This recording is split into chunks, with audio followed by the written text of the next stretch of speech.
Así es que Dios me lo bendiga. Hermanos, estamos felices y contentos de estar aquí una vez más. Privilegio que Dios nos concede, ¿verdad, hermanos? Démosle gracias a Dios, hermanos, todos aquellos que tienen suficiente salud, hermanos, para estar aquí. La salud, hermano, es algo pues esencial e importante, ¿verdad?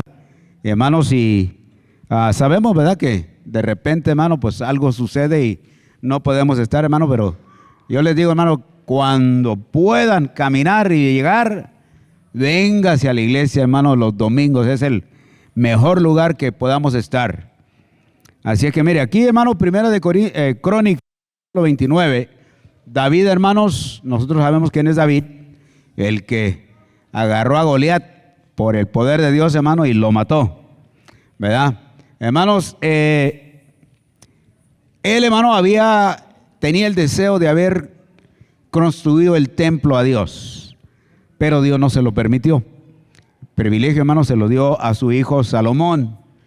Y, hermanos, aquí él había acumulado muchas riquezas, oro, plata, y él, hermano, donó mucho de eso para que se construyera el templo. Y también invitó al pueblo a que ellos también participaran, hermano, y también participaron bastante material diferente que se ocupaba para la construcción del pueblo. Y aquí, hermano, David está hablando de esto y dice algo grande acerca de Dios y el privilegio que él tenía de poder ser parte. Dice aquí el versículo 10, primera de Crónicas 29. Los invito, hermano, a ponernos de pie. Dice, y David bendijo al Señor en presencia de toda la asamblea y dijo: bendito eres, oh Señor, Dios de Israel, nuestro Padre, por los siglos de los siglos. Tuya es, oh Señor, la grandeza y el poder y la gloria y la victoria y la majestad. En verdad, todo lo que hay en los cielos y en la tierra, tuyo es el dominio, oh Señor, y te exaltas como soberano sobre todo. De ti proceden la riqueza y el honor.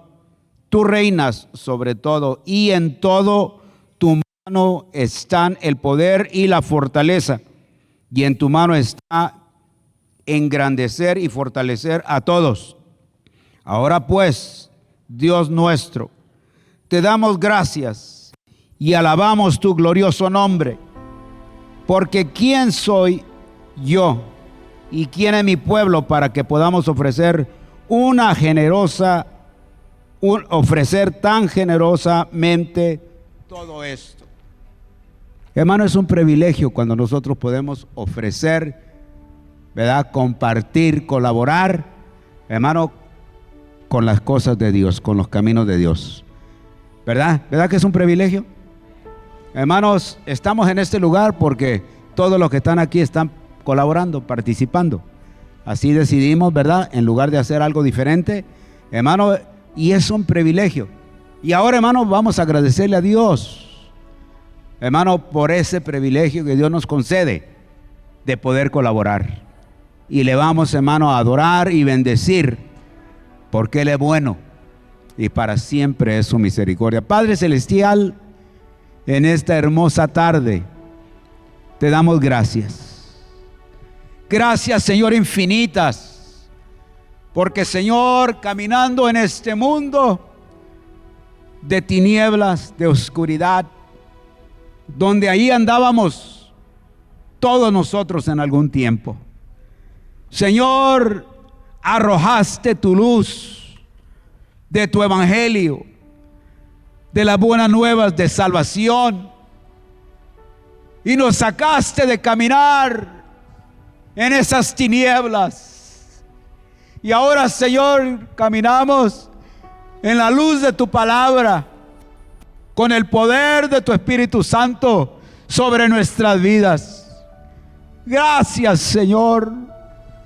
Y ahora estamos agradecidos porque cada vez que llegamos, Señor, a celebrarte culto de adoración, Señor, lo podemos hacer agradecidos por lo bueno que tú eres, por lo que has hecho, por lo que estás haciendo y por lo que vas a hacer. En el nombre de Jesús, te adoramos, Señor. Amén. Muy buenos días, buenas tardes, buenas noches en el horario que nos estás mirando. Bienvenido seas a Iglesia Esperanza Viva. Bueno, y para estar conectados, aquí te tengo unos mensajes muy importantes. Si has estado viniendo y quieres ser parte de nuestra familia, te invitamos a tomar la clase de membresía que será este domingo 23 de febrero a las 9. Inscríbete en la mesa de bienvenida o escanea el código QR que aparece en tu boletín. Noche de coinonía con caldos y guisos. Sí, escuchaste bien. Caldos y guisos es nuestra próxima noche de coinonía el domingo 23 de febrero a las 5, seguido la adoración a las 6. Esta vez les pedimos que traigas su caldo o guiso favorito, acompañantes o postre. Apúntate en la lista que está en el lobby. Esta semana ya comienzan nuestros estudios de en casa, no te olvides.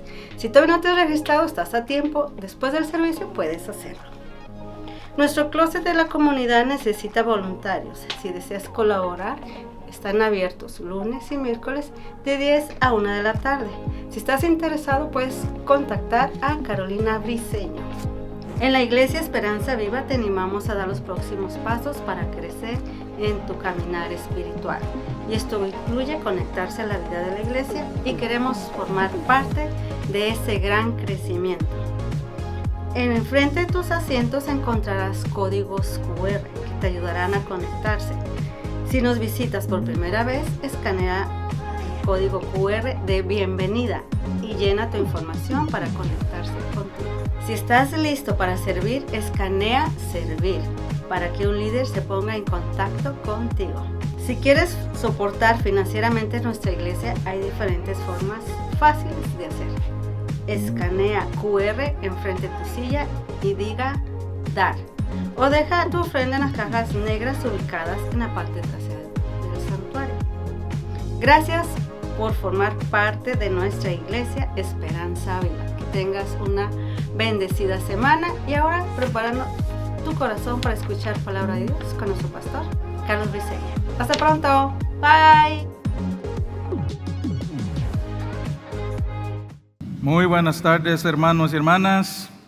Vamos a estar en Apocalipsis capítulo 2, pero antes solo recalcar unos mensajes. Si nos han estado visitando, si han estado viniendo por un tiempo y quieren conocer más de nuestra iglesia, hacemos aquí una clase que le llamamos la clase de bienvenida, donde explicamos quiénes somos, qué creemos, cómo estamos organizados. Y les invitamos a estar la próxima semana. Apúntense, comenzamos a las 9:30, terminamos a tiempo para este servicio. Y lo otro, hermanos, se dieron cuenta que comienzan nuestros estudios en casa esta semana. Ahí al final del servicio van a estar los líderes de casa para que si no se han apuntado, hermanos, eso es la iglesia. Una iglesia como de nosotros, de nuestro tamaño, donde podemos velar uno por nosotros, cuidar unos por nosotros, es en esos grupos pequeños donde estamos creciendo juntos en Cristo. Ahí va a haber un mapa con todas las casas donde hay estudios. Busquen la que está cerca de ustedes y se apuntan. Amén. Amén. Vamos a estar en Apocalipsis capítulo 2. Apocalipsis capítulo 2. Estamos continuando nuestro estudio de las 7 cartas a las 7 iglesias en Apocalipsis. Esta es una visión que Jesús le da, una visión que Juan ve de Jesús cuando estaba en la isla de Patmos. A sus 90 años está trabajando duro por creer en Cristo, por su testimonio de Cristo, y recibe esta visión para la iglesia. El libro de Apocalipsis sí tiene muchas visiones del futuro, pero la primera visión que recibe es una visión para la iglesia actual. Son 7 cartas a iglesias reales que existían hace más de 2000 años, pero son cartas que hablan a la condición de toda iglesia a través de los siglos, y Dios nos está hablando a nosotros hoy, a la iglesia Esperanza Viva, a ustedes que están aquí, a través de estas cartas. La semana pasada vimos la primera carta, la carta a la iglesia de Éfeso, y era una iglesia con mucha actividad, muchas buenas obras.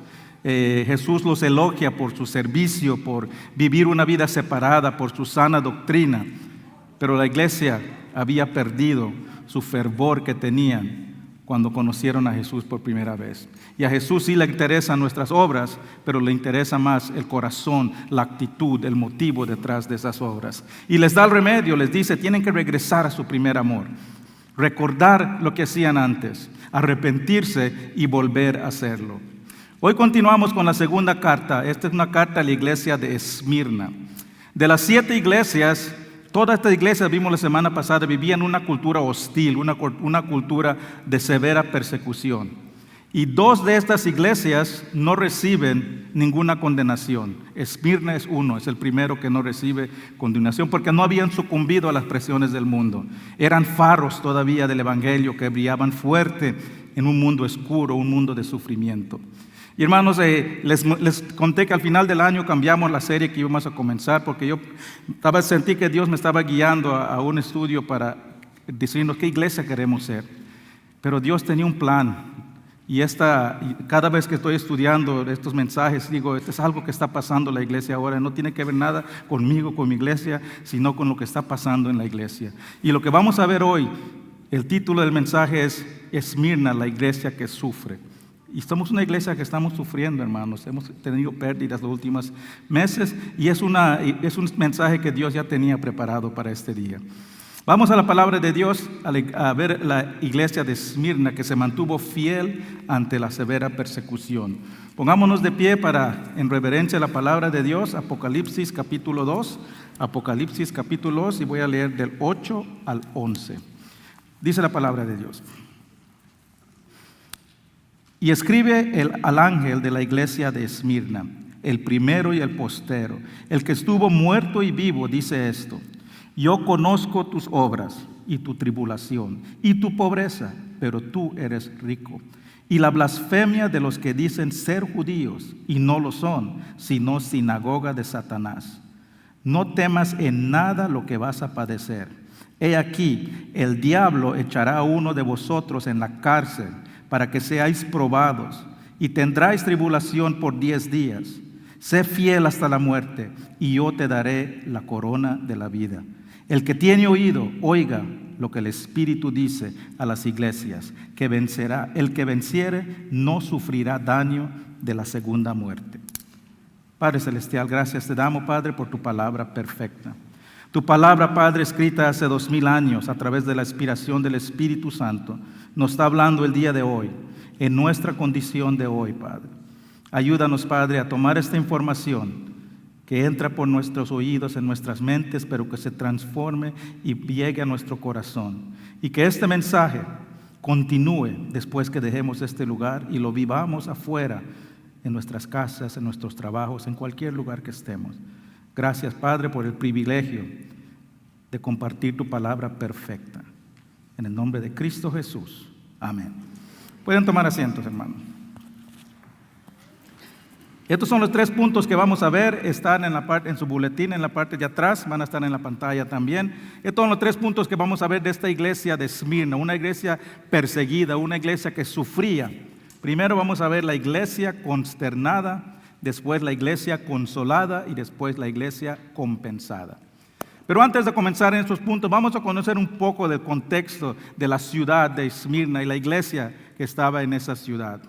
La iglesia de Esmirna estaba como 35 millas al norte de la iglesia de Éfeso. Como mencioné la semana pasada, la iglesia de Éfeso se puede llamar la iglesia principal. Y de ahí salieron y extendieron las otras iglesias que vamos a estudiar. Siguieron la ruta postal de los romanos y ahí se va extendiendo.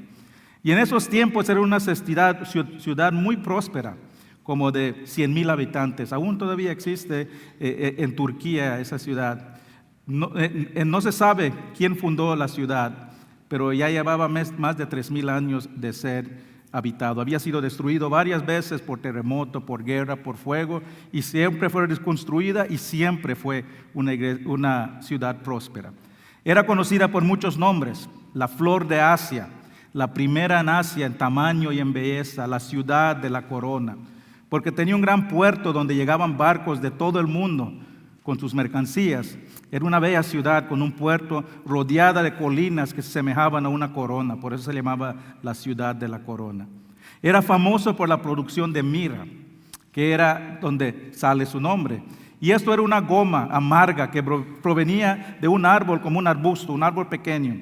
Y cuando se trituraban las hojas de ese árbol, soltaban ese olor fragante. Y se utilizaba como perfume para los vivos y se utilizaba para embalsar a los muertos. Se asociaba mucho con el sufrimiento, la muerte. ¿Se acuerdan de uno de los regalos que llevaron los magos cuando fueron a ver a Jesús? Otros factores que hacían especial esta ciudad era que era una ciudad planificada. La mayoría de las ciudades en esa época solo surgían y se expandían sin ningún diseño. Pero toda la ciudad de Esmirna, sus clanes, sus calles estaban bien planificados hasta el último detalle. Y también era una ciudad muy religiosa, con templos dedicados a todos los dioses paganos. Y como era próspera, esos templos eran magníficos. Tenían una calle pavimentada con oro que conectaba el templo de Sus al templo de Cibeles. Imagínense qué próspera era esa ciudad. Y finalmente, a pesar de que era una ciudad libre, eran intensamente leal a Roma y al emperador. Consideraban al emperador un dios. Tenían una estatua grandísima para adorarlo. Y esta lealtad a este Dios, a estos dioses paganos, al emperador, era el motivo que la iglesia de Esmirna era una iglesia perseguida, una iglesia bajo presión, una iglesia que hacía honor a su nombre, una iglesia que sufría. La iglesia de Esmirna estaba sufrimiento en persecución intensa, devastadora. Estaba luchando para sobrevivir. En esta ciudad hermosa estaban sufriendo. Y en medio de estos días oscuros, Jesús les dirige estas palabras de consuelo. Vamos a comenzar. El primer punto, la iglesia consternada. Dice la palabra en versículo 9, yo conozco tus obras y tu tribulación. La palabra tribulación aquí se puede traducir como presión. Literalmente significa ser aplastado. Aplastado. Se usaba para referirse a cuando se aplastaba algo con una piedra. Habían unos molinos grandes con piedras y ruedas grandes que se usaban para triturar el trigo, el grano, y eso es la imagen que estás viendo, el ser aplastado. La iglesia de Esmirna vivía bajo constante presión de la cultura primeramente por su lealtad a Dios. Vivían en un mundo pagano de idolatría que adoraban a esos dioses paganos. Era una ciudad donde habían constantes festivales a esos dioses, a esos diosas de los templos, y los creyentes que no participaban en esa actividad eran considerados enemigos, eran considerados ateos porque no adoraban a los dioses. Sus familias les repudiaban por no participar en esas actividades. Cuando venía un desastre natural o una calamidad, se la atribuían a los creyentes, a los cristianos, porque habían provocado la ira de los dioses por no adorar a los dioses. También tenían presión del gobierno por no reconocer y no adorar al emperador como Dios. Todos los años, cada ciudadano romano tenía una obligación. Todos los años tenían que ir al altar de César, del emperador, quemar un incienso y proclamar: César es el Señor. Y se les daba un certificado. Y ese certificado confirmaba que habían proclamado a César como Señor. Y si no podrías mostrar tu certificado, podías ser perseguido, encarcelado y condenado a muerte. Y eso era el caso de los creyentes, porque ellos se rehusaban a proclamar a nadie como Señor si no es Jesús. Eso era el ambiente en que vivían. Otra presión que enfrentaban, lo que vimos en el pasaje de hoy, era la parte de la comunidad de judíos. Había una comunidad importante de judíos en esa ciudad y tenían influencia con los líderes. Y estos judíos querían nada más que creyentes, que el cristianismo, que consideraban una secta, querían erradicarlo. ¿Y qué es lo que hacían? Reportaban a los creyentes de que no habían declarado a César como Señor y los arrestaban. Dice el versículo 9, la blasfemia de los que dicen ser judíos y no lo son, sino sinagoga de Satanás. La iglesia de Esmirna era perseguida por todos lados, por la cultura, por el gobierno, por sus vecinos. Eran rechazados, marginados, desdichados. Dice ahí también que eran pobres, dice, conozco tu pobreza. La palabra aquí que usa Jesús para pobreza significa absolutamente, completamente indigente. Muchos perdían sus trabajos, sus negocios. Muchas tiendas no les vendían por ser creyentes. En una ciudad tan próspera, cuando hay de todo, los creyentes eran los más pobres de los pobres. ¿Por qué? Por su fe en Cristo Jesús. Era una iglesia que sufría, atacados diariamente, extremadamente pobres. Y se imaginan, hermanos, la presión para renunciar su fe. Cómo Satanás habría usado esta situación para atacar su mente al caminar por esos templos maravillosos, por esas tiendas abastecidas de todo y ellos no tienen ni para comer, en esas calles pavimentadas de oro. El Satanás les diría, en realidad vale la pena seguir a Cristo. Mira todo lo que te está costando. Solo tienes que negar a Jesús, poner una pizca de incienso, declarar a César como Dios y todo esto te puedes olvidar. Solo tienes que ser como el mundo y puedes disfrutar todos los placeres que tiene esta ciudad, todo lo que te ofrece esta cultura. Pero la historia nos dice que los creyentes de Esmirna preferían la muerte que negar a Jesús como Señor. Y por eso Jesús hace una importante aclaración. Dice el versículo 9, yo conozco tus obras y tu tribulación y tu pobreza, pero dice, pero eres rico. ¿Por qué? ¿Por qué les dice que son ricos? Porque ellos no estaban acumulando tesoros en la tierra, sino que en el cielo. No importa, hermanos, no importa qué perdamos en este mundo. Y vamos a perder más y más por ser seguidores de Cristo. Pero no importa qué perdamos, nuestros tesoros en el cielo están seguros. Y cuando vivimos cada día con esta perspectiva, podemos vivir como Pablo proclama en 2 Corintios 6, 9 y 10. Dice, como desconocidos, pero bien conocidos. Como moribundos, mas he aquí vivimos. Como castigados, mas no muertos, como entristecidos, mas siempre gozosos, como pobres, mas enriquecidos en mucho, como no teniendo nada, mas poseyendo de todo. Hermanos, hay mucho en este mundo. Hay muchas razones por cuales nos podemos sentir desconocidos. Hay muchas veces que nos podemos sentir olvidados, castigados, que no tenemos nada, que se nos ha quitado todo lo de importancia. Cuando te sientas así, castigado por el gobierno, te puedes ahogar en un mar de amargura, de tristeza. Puedes tomar y empezar a mandar whatsappazos diciendo, qué injusto es el mundo, cómo me trató esta persona. O puedes mandar whatsappazos que demuestran que a pesar de todo, estás gozoso porque tu esperanza no está en las cosas de este mundo, sino que en el Dios todopoderoso, el Dios soberano, el Dios que nunca te abandona y nada te puede separar de su amor. Podemos ser pobres de posesiones materiales, pero somos ricos. ¿Por qué? Porque poseemos, dice la palabra, una herencia incorruptible, incontaminable, inmarcesible, reservada, dice, para ti en los cielos, guardada por Dios mismo. Y eso, hermanos, nadie te lo puede quitar. Nadie te puede quitar lo que ya tienes reservada. La iglesia de Esmirna era pobre, más allá de lo imaginable, pero Jesús los consideraba ricos.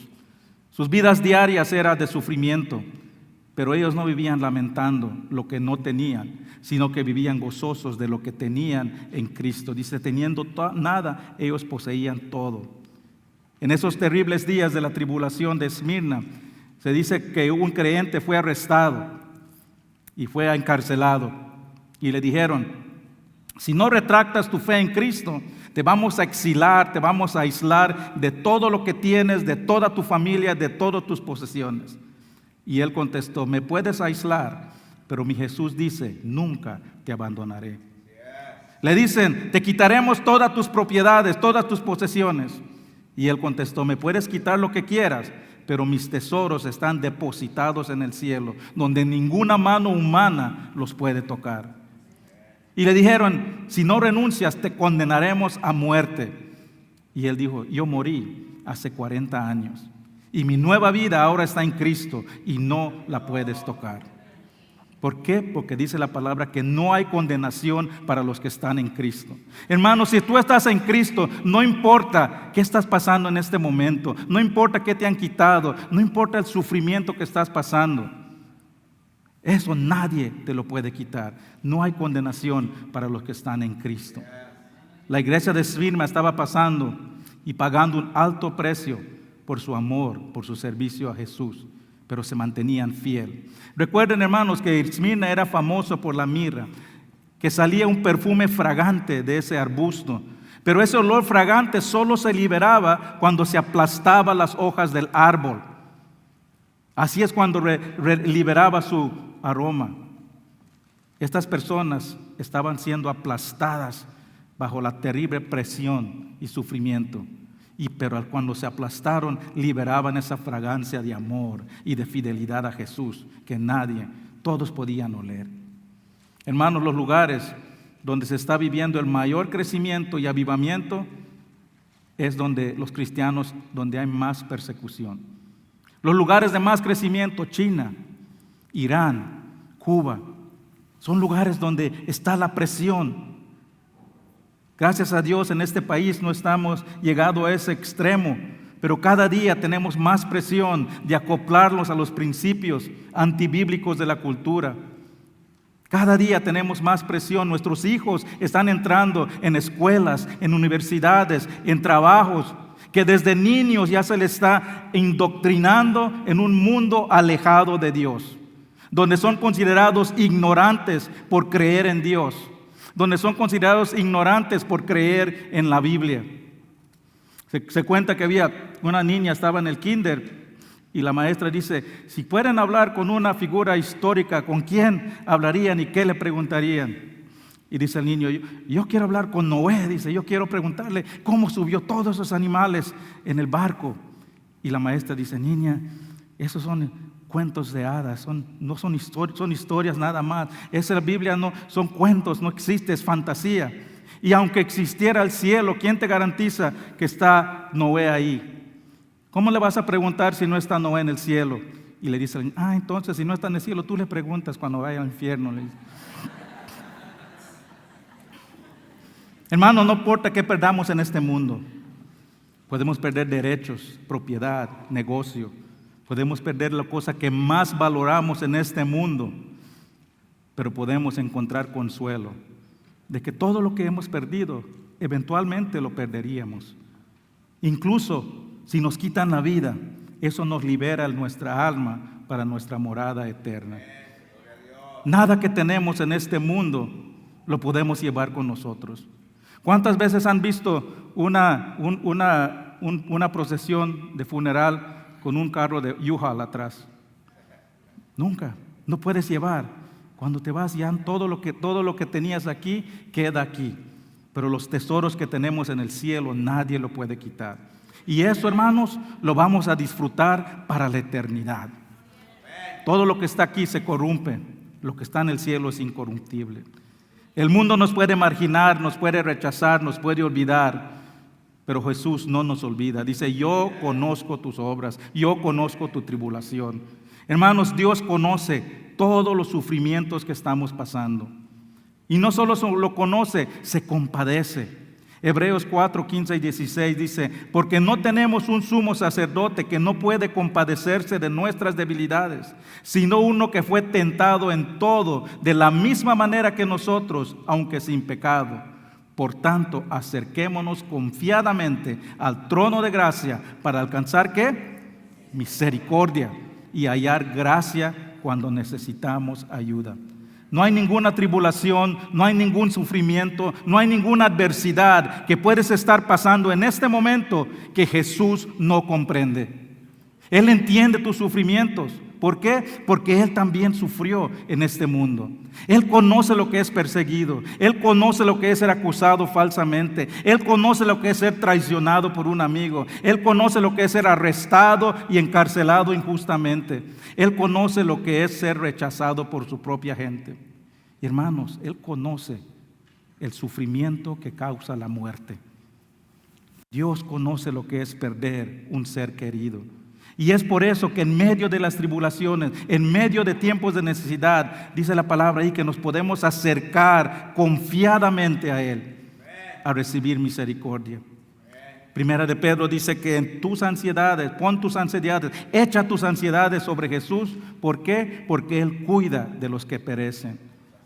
Isaías 43 dice que Él está con nosotros en medio de las tormentas. Cuando pasamos por las aguas, cuando pasamos por los fuegos, Él está ahí. Salmo 34 dice, cercano está Jehová a los quebrantados de corazón. Dios no abandona a sus hijos. Él conoce el sufrimiento y Él se compadece. Y a veces Dios milagrosamente obra y nos quita el sufrimiento. Pero cuando no nos quita ese sufrimiento, está a nuestro lado para aliviar nuestra carga, para ayudarnos a atravesar ese sufrimiento.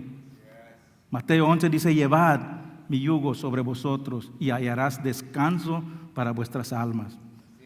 Dios nos da descanso cuando le entregamos nuestros sufrimientos. Él está siempre a nuestro lado para ayudarnos, para soportarnos en esos tiempos de tormenta y de dolor.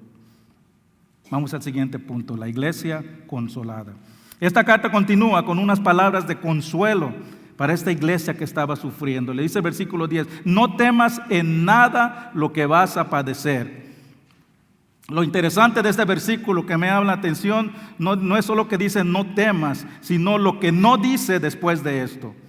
Jesús no dice no temas porque ya voy a vengarme de tus enemigos.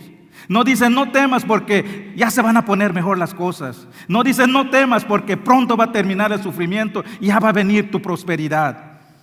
No dice eso. ¿Qué es lo que dice? Dice, no temas en nada lo que vas a padecer. He aquí, el diablo echará a algunos de vosotros en la cárcel para que seas probado y tendráis tribulación por 10 días. ¿Qué está diciendo Jesús? No temas y prepárate porque aún hay más, como dice Raúl Velasco.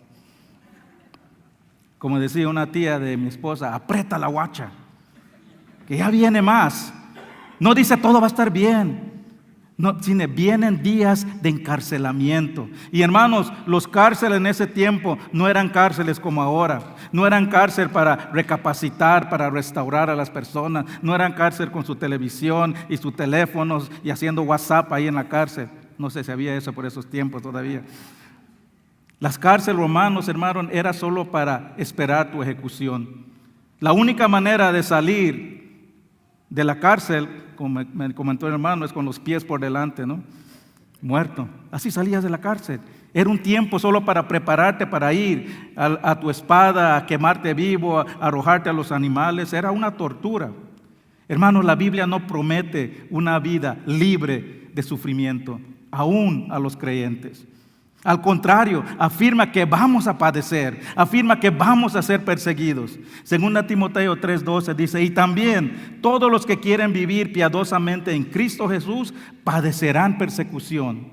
Primera de Pedro 4:12, amados míos, no os sorprenderáis del fuego de la prueba que os ha sobrevenido, como si alguna cosa extraña os aconteciese, sino gozaos por cuando sois participantes de los padecimientos de Cristo, porque también en la revelación de su gloria os gocéis con gran alegría. Hermanos, hacemos un gran daño cuando le decimos a las personas, ven a Cristo y todo va a estar bien. Ven a Cristo y se van a solucionar todos tus problemas. Ven a Cristo y vas a tener un mejor trabajo, un mejor carro, una mejor esposa. No. Hermanos, esas doctrinas que son muy prevalentes el día de hoy hacen daño porque no están enseñando la verdad. La palabra de Dios es claro. Todo aquel que vive una vida piadosa, apartada, dedicado a Jesús, va a enfrentar sufrimiento. Y esto no nos debe sorprender, hermanos, porque nuestro estilo de vida está opuesto al mundo. Jesús nos dice en Juan 15 que el mundo nos odia porque somos apartados, porque somos diferentes. Somos opuestos al mundo. No aprueban de nuestro estilo de vida. Y por eso no nos debe sorprender cuando somos perseguidos y sufrimos como creyentes. Y el sufrimiento, hermanos, es inevitable. Es un producto de vivir en un mundo caído. Es el producto de vivir con una naturaleza pecaminosa. Y a veces sufrimos por nuestras propias decisiones. Una persona que fuma toda su vida es más propenso a sufrir un cáncer del pulmón. A veces sufrimos por las malas decisiones de otros, pecados de otros. Todo pecado tiene víctima, personas que están yendo en un carro y viene un borracho y les choca y mueren. Pero eso es producto de malas decisiones de otra. Mientras estemos en este mundo, el sufrimiento es inevitable. No estaremos libres de sufrimiento hasta que nos vayamos de este mundo, donde dice la palabra que nuestra morada celestial está libre de dolor, libre de llanto, libre de sufrimiento. ¿Por qué? Porque ahí está libre del pecado y libre de la consecuencia del pecado. Ahí está el que ya venció la muerte. Así que ahí no hay muerte. Ahí es donde vamos a estar sin sufrimiento. Pero mientras vivamos en este mundo, en estos cuerpos caídos, en un mundo pecaminoso, maldecido, vamos a tener adversidades, va a haber sufrimiento, va a haber dificultades. Y la pregunta que siempre se hace es: si ama al mundo Dios, ¿por qué permite el sufrimiento? ¿Por qué permite personas buenas, Dios, que sufran? En primer lugar, dice la palabra que no hay nadie bueno. Todos merecemos la muerte, dice la palabra de Dios. No hay nadie, no debemos de preguntarnos por qué le pasan cosas malas a personas buenas. Debemos de preguntarnos por qué es Dios tan bondadoso con nosotros cuando somos personas malas.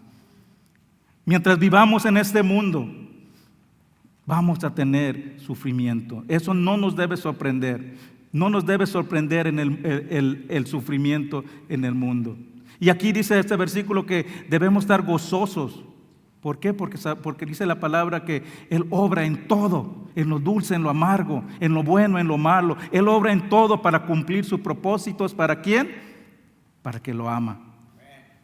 Si tú amas a Dios, si tú amas a Cristo, duele cuando estamos pasando por el sufrimiento. Pero podemos descansar que Él está obrando para el bien del que lo ama. Y es difícil, hermanos, es muy difícil gozarnos cuando estamos pasando por una tormenta, pero podamos confiar que Dios está en control y Él está obrando. Y pueda que nunca comprendamos por qué Él permite un sufrimiento, una aflicción. Hay ciertos misterios que Dios nunca revela a las personas, que no vamos a saber hasta que llegamos en el cielo. Pero en su palabra podemos encontrar varias razones por qué Él permite el sufrimiento. Veamos 4 razones que Dios permite el sufrimiento. Número 1, para enseñarnos a confortar a otros. A veces Dios nos permite sufrir para enseñarnos cómo ministrar a los que sufren.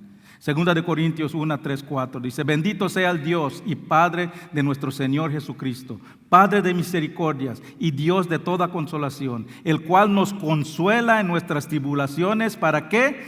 Para que podamos también nosotros consolar a los que están en cualquier tribulación, por medio de la consolación con que nosotros somos consolados por Dios.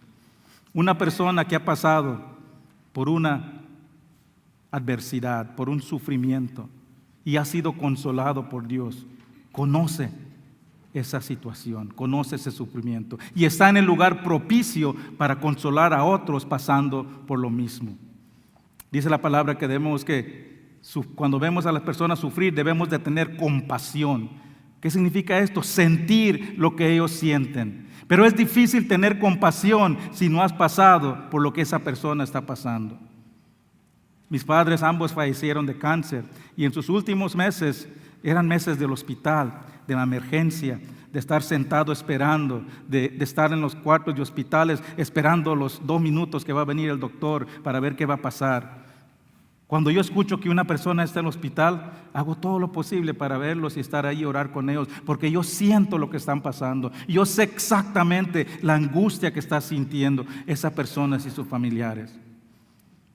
En los últimos meses hemos tenido mucho sufrimiento. Hemos tenido 2 fallecimientos repentinos, 3 fallecimientos repentinos en esta iglesia. 2 jóvenes esposas quedaron viudas. Y cuando supe que la segunda esposa fue viuda y supe que la primera esposa llamó a la segunda, eso es lo que es la palabra de Dios. ¿Por qué le llamó? Porque sabe exactamente lo que está pasando. ¿Y quién más para consolar que ha pasado lo que estamos pasando? Hermanos, piensa en esa adversidad. Piensa en ese sufrimiento que has pasado. Piensa en esa experiencia que has tenido en los tiempos más difíciles de tu vida. Y ahora piensa cómo puedes usar ese sufrimiento para consolar a otros, para ministrar a otros. Si Dios te salvó del alcoholismo, tal vez quiere que ministres a los alcohólicos. Si has pasado problemas matrimoniales, tal vez Dios quiere que ministres a los que están divorciados o están pasando por problemas. Si Dios te consoló y te salvó de una enfermedad terminal, tal vez es para que consueles a otros pasando por lo mismo. Preguntémonos, ¿cómo puedo usar mis sufrimientos para servir a los que están sufriendo? A veces Dios permite el sufrimiento porque quiere enseñarlos a confortar a los otros. La segunda manera, para que nos acerquemos a Él. Salmos 34, 18 dice: cerca está Jehová de los quebrantados de corazón. A veces Dios permite sufrimiento porque nos está llamando, porque quiere que nos acerquemos de Él. Cuando todo va bien, es fácil pensar que no necesitamos a Dios. Todo me va bien, yo estoy bien, no necesito ir a Dios, no necesito de Dios. C.S. Lewis dijo que el sufrimiento es la bocina de Dios para llamar al mundo que no lo escucha. Muchos de nosotros llegamos a Cristo por primera vez en los tiempos más difíciles de nuestras vidas. Eso fue el caso mío. ¿Por qué? Porque cuando estamos en lo más bajo, la única opción es mirar hacia arriba a Dios para ayuda. Dios usa el sufrimiento para mostrarnos que Él está ahí, que Él está con nosotros. Él usa el sufrimiento para asegurarnos de su fidelidad, para mostrarnos que Él es la tierra firme en medio de las tormentas. Y cuando llegamos a Él, en ese sufrimiento podemos conocer cómo Él infunde su seguridad, su aliento, cuando todo alrededor parece que se está derrumbando. Él es nuestra ancla en las tormentas de la vida. Y Dios usa el sufrimiento para aclarar nuestra visión espiritual y que nos enfoquemos en Él y nos acerquemos a Él. La tercera manera para perfeccionar nuestra fe. Hermanos, la manera que respondemos cuando vienen el sufrimiento, las tribulaciones en la vida, dice mucho de nuestra fe. En Mateo 8, Jesús está en un barco con sus discípulos y llega una fuerte tormenta. Y los discípulos se desesperan y van por Jesús que está durmiendo y les dice: vamos a padecer, despierta, sálvanos. Y Jesús se despierta y les dice: ¿por qué teméis, hombres de poca fe? Cuando respondemos, ¿cómo respondes cuando el mundo te trae una tormenta en tu vida? ¿Demuestras que confías en Dios? A veces Dios permite esas tormentas para poner nuestra fe y pulir nuestra fe, para enseñarnos a confiar más, acercarnos más a Él, aferrarnos a Él para nuestra providencia, para nuestra provisión. En Deuteronomio 8, el pueblo de Dios está por entrar a la tierra prometida. Tienen 40 años de estar vagando por el desierto, 40 años difíciles de ser atacados por los enemigos, 40 años de comer lo mismo cada día. Era comida del cielo, así que debió estar rico de todo modo. 40 años con la misma ropa. ¿Se imaginan, hermanos, tener el mismo zapato? ¿Cuántos de aquí solo tienen el mismo zapato que usan todo el tiempo? Nadie. 40 años de estar sufriendo, andando por el desierto. Pero antes de entrar a la tierra prometida, Dios le dice: ¿por qué sufrieron tanto? Deuteronomio 8:2 dice: y te acordarás de todo el camino por donde te he traído, Jehová tu Dios, estos 40 años en el desierto, para afligirte. ¿Para qué? Para probarte, para saber lo que había en tu corazón, si habías de guardar o no sus mandamientos. A veces Dios permite el sufrimiento para afinar, para pulir nuestra fe. La fe genuina, la fe sincera se revela, se perfecciona en el sufrimiento. Dice Primera de Pedro que nuestra fe es purificado con el fuego, como se purifica el oro. El fuego tiene la notable capacidad de quemar impurezas y purificar. A veces Dios tiene que hacernos pasar por el fuego para poder moldearnos al hombre y la mujer que Él quiere que seamos. Y la cuarta razón que a veces Dios permite el sufrimiento es para fortalecer la unidad. Hermanos, los tiempos que he sentido más unidos a creyentes, el tiempo que he sentido que estamos más unidos como iglesia, han sido tiempos de tragedia. Los tiempos que he orado más fervientemente es con hermanos y hermanas cuando orando por otros que están pasando por sufrimiento. Al final del año pasado tuvimos una reunión, ¿se acuerdan? Estamos pensando vender el edificio. Y yo estaba pasando por un tiempo difícil, hermano. Ya estaba pensando, esto ya no es para mí. Salgamos de este lugar y ya pase lo que pase. Tuvimos esa reunión y se miró una unidad ahí a través de ese problema financiero que me resurgió mi energía, cambió toda mi mente y me hizo ver que no estamos solos. Les mencioné que hemos tenido 2 fallecimientos repentinos y es admirable, hermanos, para mí como pastor, cómo la iglesia se ha unido a apoyar a esas familias. A propósito, ya salió hoy, mandaron los varones y las damas para ayudar a la segunda familia. Apúntense para llevarles comidas y apoyarles como podamos. Dios desea, hermanos, que su pueblo se mantenga unido. La última oración de Jesús, cuando estaba orando, oró por él, oró por sus discípulos y oró por su iglesia. ¿Y qué es lo que oró por su iglesia? En Juan 17 dice que sean unidos, como tú y yo somos unidos.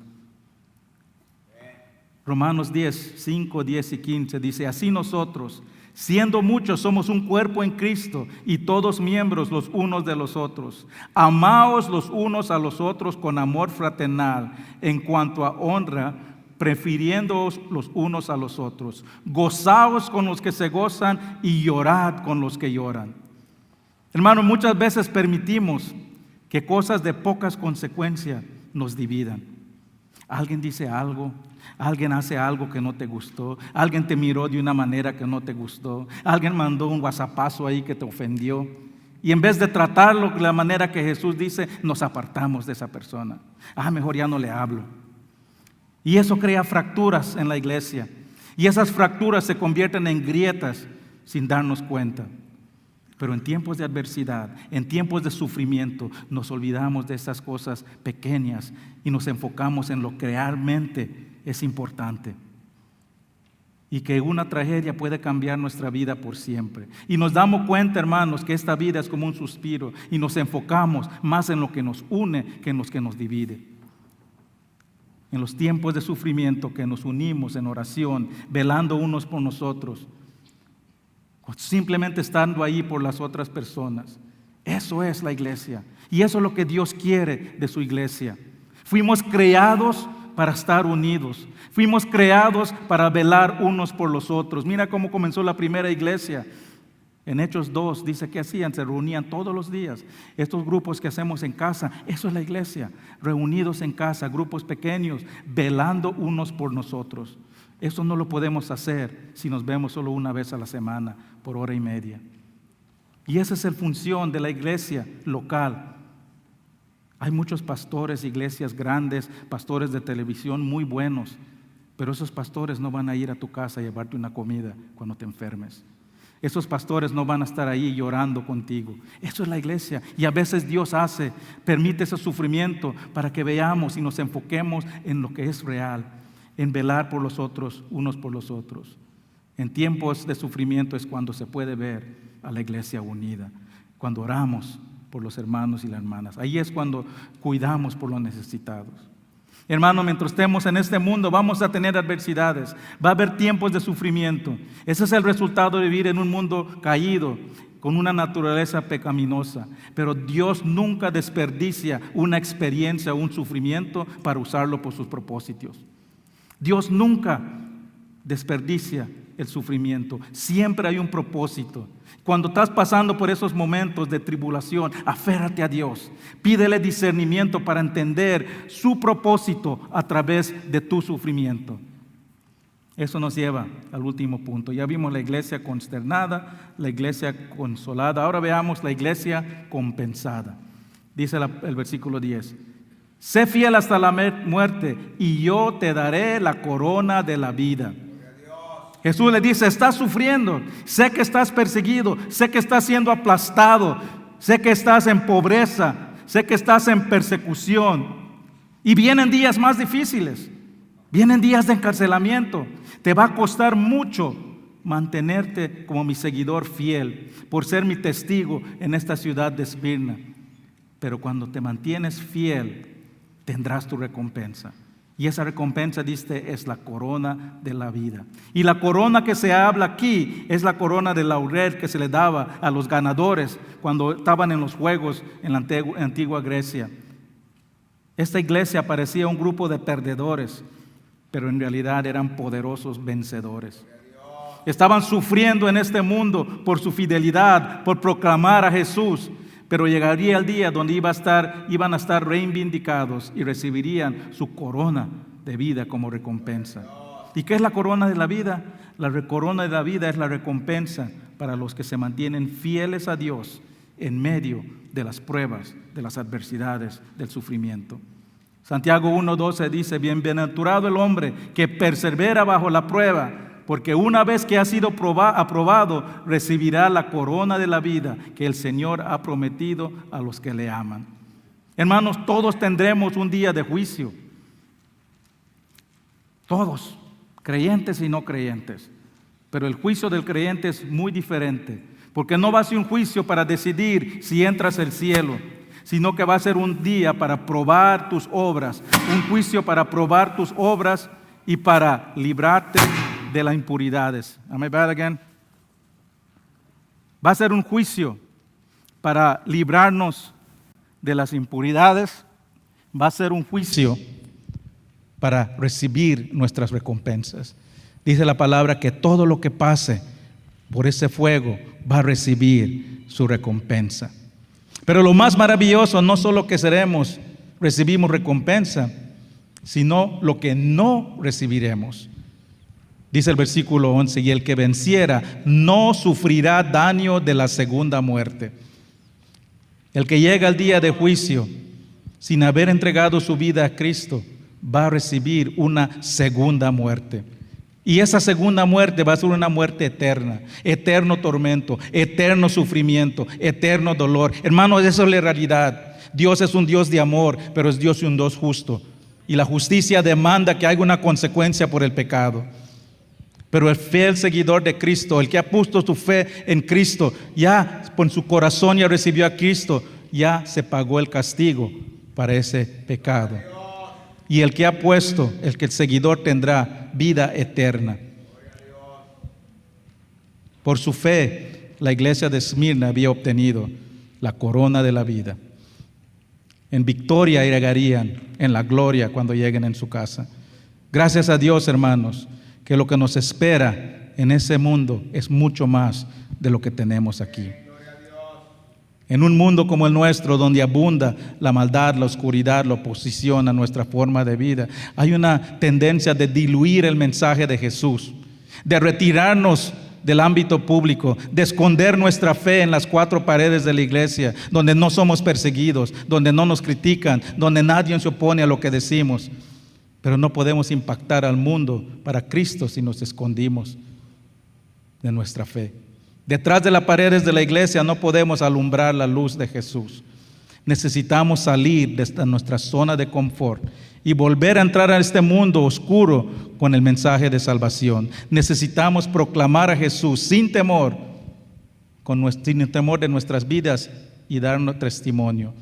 Necesitamos estar dispuestos a sufrir, a morir si es necesario, para la gloria de Dios. Para ser testigos poderosos de Jesús, debemos de estar dispuestos a demostrar y dar testimonio, mantenernos fiel en medio de los sufrimientos de este mundo. Y hermanos, cuando las personas conocen que tú eres creyente, aún las personas que te critican, cuando viene el sufrimiento en tus vidas, te van a llamar por oración para que estés con ellos. Y ese es el momento de mostrar que puedes tener paz, que hay esperanza a pesar de lo que está pasando en la vida. La iglesia de Esmirna eran creyentes que hacían honor a su nombre. Le voy a pedir al grupo de alabanza que pase adelante. Como la hoja de ese árbol de mira que tenía que ser aplastado para librar su olor fragante. Al ser aplastado por esa persecución, ellos liberaban ese olor fragante del amor de Dios. En esta ciudad próspera estaban desamparados, aplastados, perseguidos, pobres, pero no abandonaron su fe. No abandonaron su primer amor como la iglesia de Éfeso. Se mantuvieron firmes en la paz y la esperanza que tenían en Cristo. Y hermanos, esa paz y esa esperanza les dio fortaleza para seguir adelante en medio de ese sufrimiento. Esa paz y esa esperanza aún está disponible hoy para el que no lo tiene. Esa paz y esa esperanza es lo que nos permite cantar este canto que dice de la bondad de Dios a pesar de lo que estamos pasando. Dios no siempre remueve el sufrimiento, pero siempre está con sus hijos, ayudándonos a atravesar el sufrimiento. Mientras estemos en este mundo, el sufrimiento es inevitable.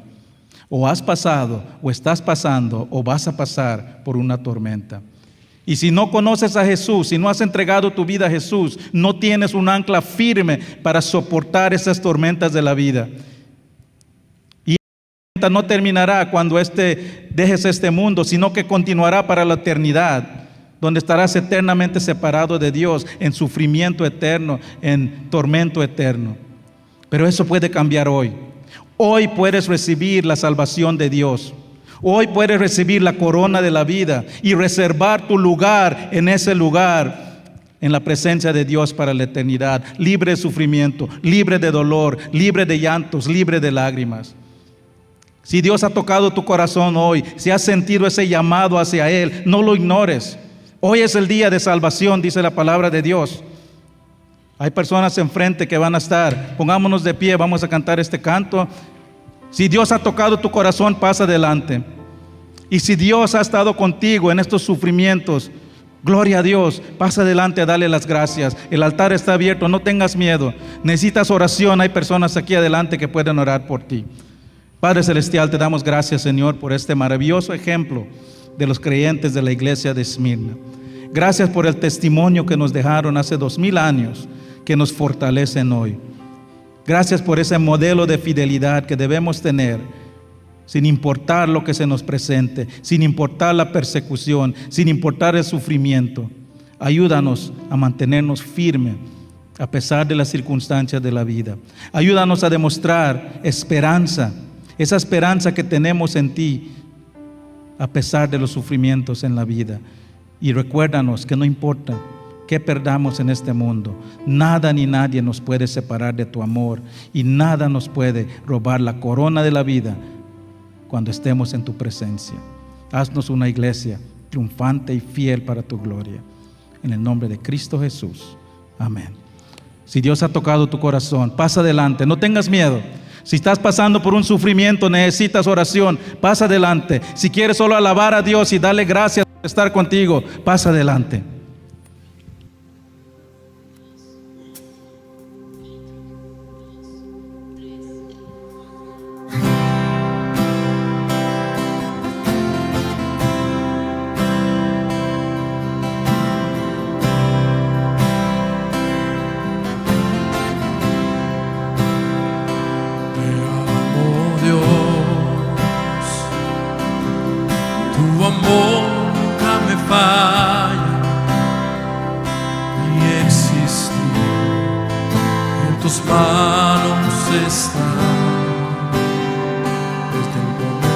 Despierto hasta el anochecer, yo cantaré de la bondad de Dios. En mi vida ha sido bueno, en mi vida ha sido tan fiel. Con cada aliento yo cantaré de la bondad de Dios, como tu voz me has guiado por el fuego, tu cerca está en la oscuridad. Como padre y como amigo, mi vida está en la bondad de Dios. En mi vida ha sido bueno,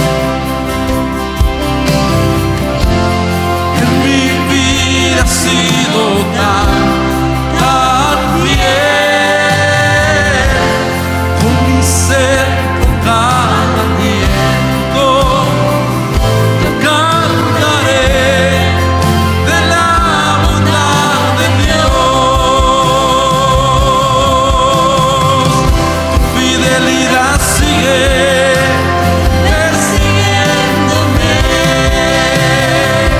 Tu fidelidad sigue persiguiéndome.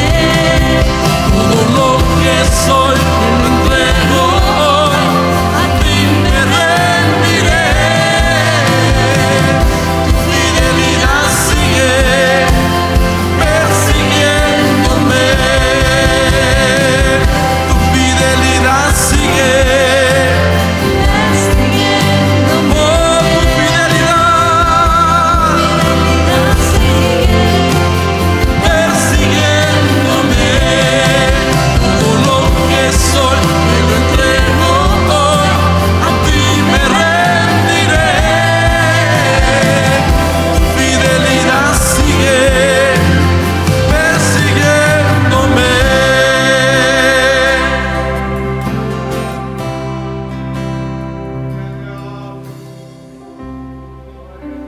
Padre Celestial, tu palabra dice que tú estás cerca de los quebrantados, Padre.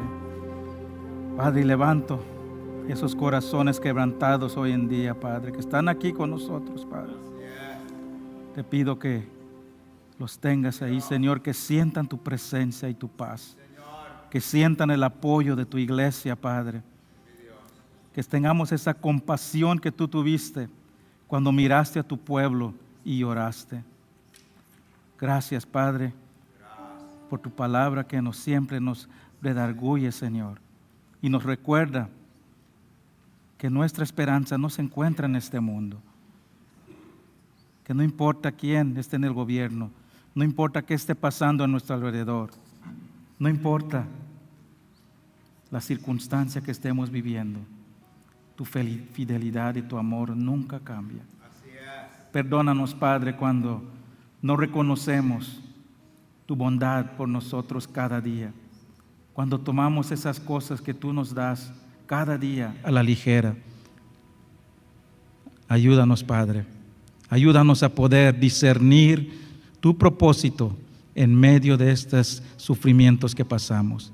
Y ayúdanos, Padre, a ser una iglesia que se goza con los que gozan y llora con los que lloran. Gracias, Padre. Te amamos, Señor. Te amamos porque tú nos amaste primero y lo demostraste enviando a tu Hijo en la cruz. Y si hay alguien aquí, Padre, que sintió ese llamado tuyo en su corazón, tal vez no quiso pasar adelante, tu palabra dice que tu palabra nunca regresa vacía, siempre cumple tu propósito. Y si el propósito fue sembrar una semilla hoy, que lleguen personas a regar para que tú puedas tener la cosecha. Y si ese tiempo es ahora, que puedan levantar la mano y buscarme al final del servicio para explicarles. Gracias, Padre. Gracias, Padre. Te amamos, Señor. Te pedimos todo esto en el nombre de tu precioso Hijo, Jesús. Amén. Amén. Amén, amén. Hermanos, gracias por acompañarnos, hermanos. La próxima semana continuamos con este estudio. Vamos a ver la iglesia de Pérgamo, la iglesia idólatra. Pero ahora vamos a terminar, hermanos. Al final están los maestros de las clases de casas. Si no se han apuntado, apúntense. Y a ver quién trajo sus manos. Bueno, pues vamos a cantar y aplaudir en este otro canto.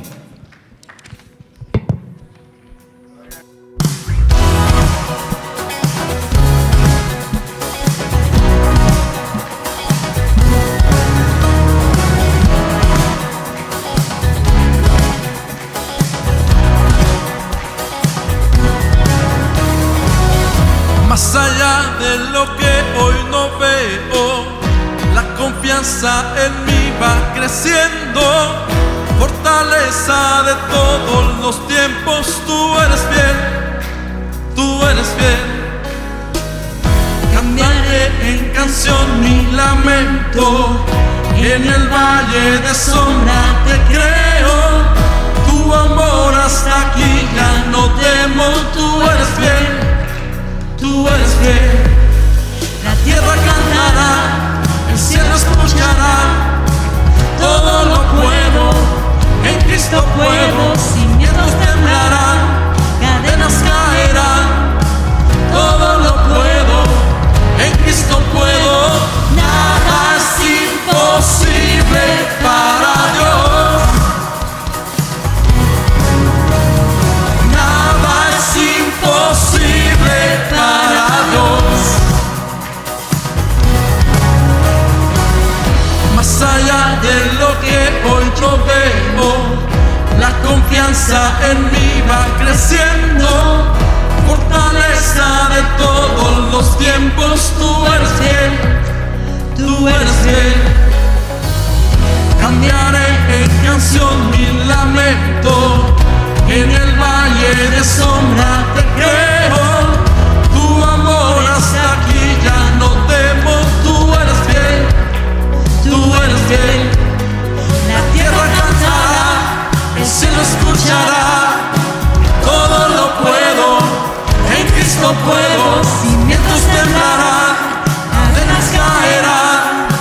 Que tengan linda semana.